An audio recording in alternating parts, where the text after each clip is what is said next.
मैं हूं अब्दुल वाहिद डुड्डी और आप देख रहे हैं Urdu tutorials club. Welcome to the employees registration system. ये हमारा ऑलमोस्ट 17 ट्यूटोरियल है। तो इसमें हमने लॉगिन पे काम करना है क्योंकि ये वाला फॉर्म जो एम्प्लॉयज़ वाला वो कंप्लीट हो चुका है। लेकिन इसमें थोड़ा सा भी काम एक रहता है कि ये जो हमने सर्च फील्ड लगाया है, इसमें जब हम कोई भी वैल्यू सर्च करते हैं तो ये ओनली हमने नेम पे लगाया है। जो भी एम्प्लॉय का नेम है उसकी वैल्यू जब हम लिखेंगे तो वो सर्च होके आ जाती है यहाँ पे। लेकिन अगर मैं एम्प्लॉय की सैलरी में से कोई वैल्यू लिखूं, जैसा कि ये वैल्यू है 3345, तो मैं ये यहाँ पे लिखता हूँ तो हमारे पास कोई रिकॉर्ड नहीं आता है। तो उसकी वजह ये है कि हमने सर्च पे क्यूरी नहीं लगाई है। तो मैं अभी इसको लगाता हूँ क्यूरी को। अपने प्रोसेस डॉट पी वाली फाइल में हमने जाना है और यहाँ पे आप ये देखें where employee name like search value, मतलब ओनली एम्प्लॉय के नेम पे सर्च हो रही है। तो हम साथ यहाँ पे और लिखेंगे OR, और उसके बाद E_सैलरी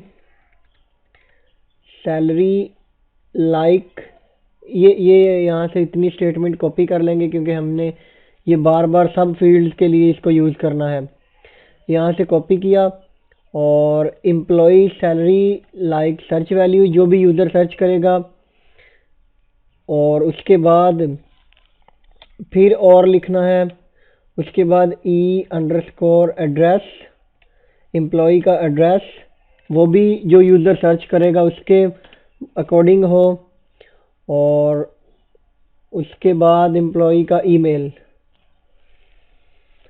फिर हमने और लिखना है E_email, फिर लाइक यूज़र वैल्यू। इसको कंट्रोल S करके सेव किया और अब मैं इस पेज को रीलोड करता हूँ।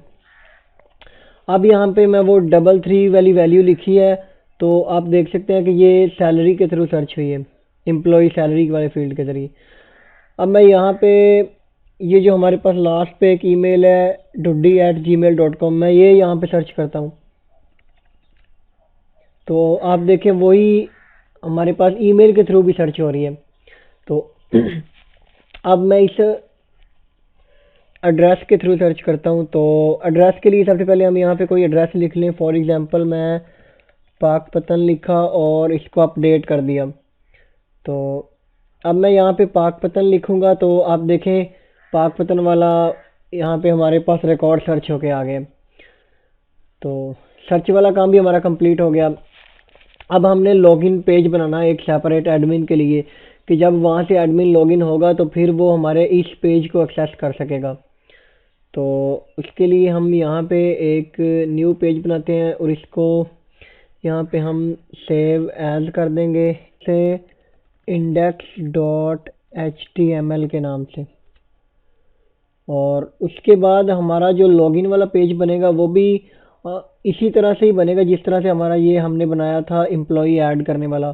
तो हम इसी पेज का कोड कॉपी कर लेंगे और इसको मॉडिफाई कर लेते हैं जो हमने प्रीवियस वीडियोस में बनाया है। तो employee.php में गए और इस पेज के सारे कोड को यहाँ से सिलेक्ट करके कॉपी किया और इसमें लाके पेस्ट कर दिया।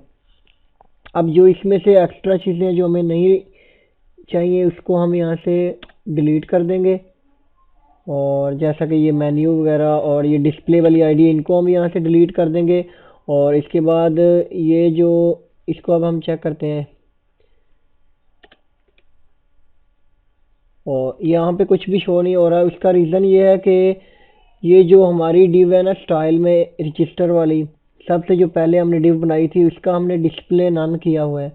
तो हम फिर ऐसा करेंगे कि यहाँ इसके लिए एक और डिव बना लेंगे। इसी कोड को यहाँ से कॉपी कर लेंगे और कॉपी करके नीचे एक और क्लास बना लेंगे लॉगिन के नाम से।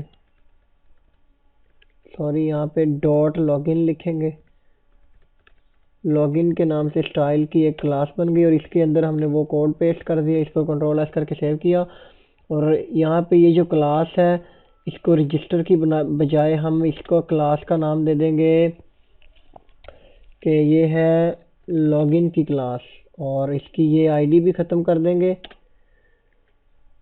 और उसके बाद ये जो जहाँ पे मैसेज डिस्प्ले हो रहा है इस आईडी को लॉगिन मैसेज कर देंगे। कंट्रोल एस करके सेव किया और इस यहाँ पे ये जो फंक्शन है ऐड एम्प्लॉय वाला ये भी अभी हटा देंगे, फिर यहाँ पे और फंक्शन क्रिएट करेंगे। इसको अब हम चेक करते हैं। तो ये इसका बैकग्राउंड कलर नहीं आ रहा। क्लास क्या आ रही है जी, LOGIN लॉगिन, और हमने भी यही बनाई है लॉगिन। तो इसकी हिस्ट्री क्लियर करते हैं अगेन।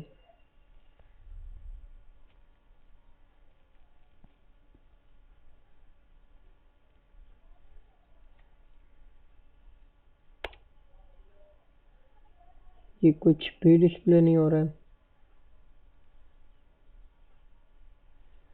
और इसका एक रीज़न है कि यहाँ पे अगेन डिस्प्ले नन इसमें भी लिख दिया। इसको सेव किया, इसी वजह से तो हमने न्यू क्लास बनाई थी कि हमने डिस्प्ले नन नहीं लिखा। तो अब आप देख सकते हैं ये फॉर्म शो हो चुका है। अब हम इसको मॉडिफाई करते हैं। इस सबसे पहले इसकी ये ऊपर वाली जो हेडिंग है इसको चेंज करेंगे। तो ये ऐड एम्प्लॉय की बजाय हम कर देंगे एडमिन लॉगिन।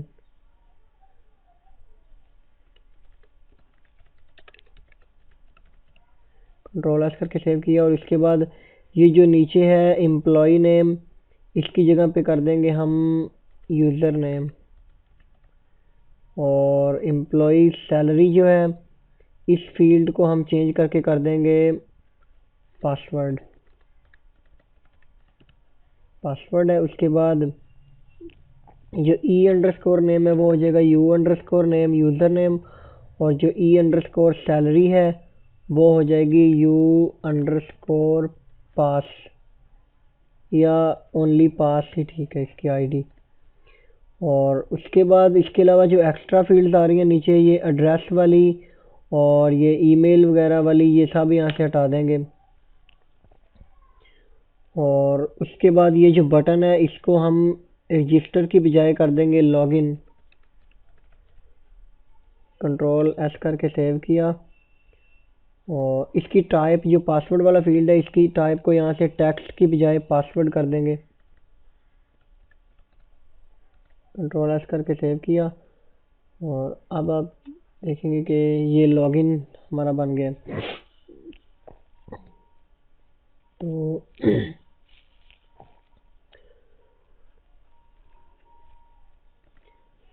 अब हम इसका बैकग्राउंड कलर भी चेंज कर देंगे। यहाँ से इसका जो बैकग्राउंड कलर आ रहा है वो हम कर देंगे जी ऑरेंज, या बैकग्राउंड कलर ब्लू नहीं, इसका बैकग्राउंड कलर हम येलो कर देते हैं।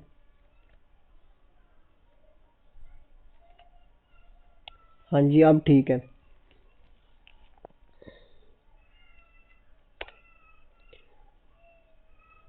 ये इक्वल फिर भी नहीं आ रहा है।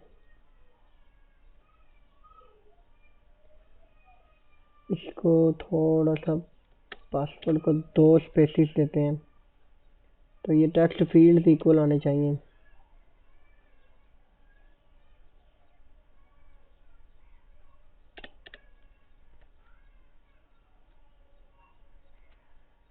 अब ठीक हो गया।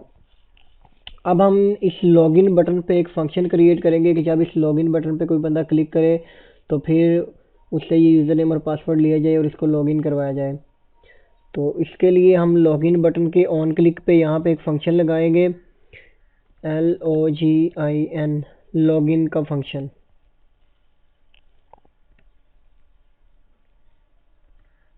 जब इस बटन पे क्लिक हो तो लॉगिन वाला फंक्शन कॉल हो, और ये फंक्शन अब हम बनाएंगे अपनी employee.js वाली फाइल में जाके। यहाँ पे इस फाइल में सबसे ऊपर हमारे सारे फंक्शंस बने हुए हैं, इंसर्ट अपडेट डिलीट वगैरह के, और यहाँ पे हम एक और फंक्शन बनाएंगे लॉगिन का। और इस फंक्शन में क्या होगा, इस फंक्शन में अब हमने जब इस बटन पे क्लिक हो तो इन दोनों फील्ड्स की वैल्यूज़ लेनी है यूज़र से। तो यूज़र से वैल्यूज़ लेंगे तो इसको यहाँ पे हम वेरिएबल्स बनाएंगे। एक वेरिएबल बनाएंगे यूज़र नेम का, जिसमें इस टेक्स्ट फील्ड से वैल्यू लेंगे, इससे u_name से, और फिर दूसरे वेरिएबल में इससे वैल्यू लेंगे। तो इस टाइप का फंक्शन हमने बिल्कुल ऊपर बनाया था जब हम डाटा इंसर्ट कर रहे थे। सबसे पहले जो फर्स्ट हमारा फंक्शन है ये ऐड एम्प्लॉय वाला, तो सेम ऐसे ही बनेगा। तो हमने ये दो यहाँ से कॉपी किए और यहाँ पे पेस्ट कर दिए, और इसका नाम जो है वेरिएबल का वो हमने यूज़र नेम कर दिया, और इस दूसरे वेरिएबल का नाम हमने कर दिया जी पासवर्ड। और उसके बाद इसकी ये जो आईडी थी वो थी u_name, और इसकी जो आईडी थी वो थी पास। उसके बाद अब हमने यहाँ पे वेरिएबल बनाना है डाटा स्ट्रिंग का,